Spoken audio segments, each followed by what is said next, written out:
Updating your corporate address on Acronis is a straightforward process. Follow these steps to ensure your information is current and accurate. Step 1. Log into your Acronis account. Visit the Acronis website and log in using your credentials. Make sure you have administrative access to make changes to your corporate information. Step 2. Navigate to Account Settings. Once logged in, locate the Account Settings or Profile section. This is typically found in the upper right corner of the dashboard under your account name or icon.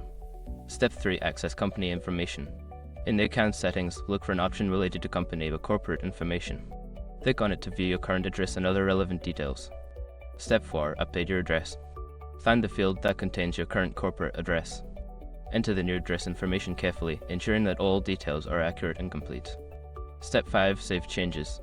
After updating the address, look for a Save or Update button at the bottom of the page. Click it to ensure your new address is recorded in the system. Make sure to verify that the changes have been applied correctly by checking your account details again.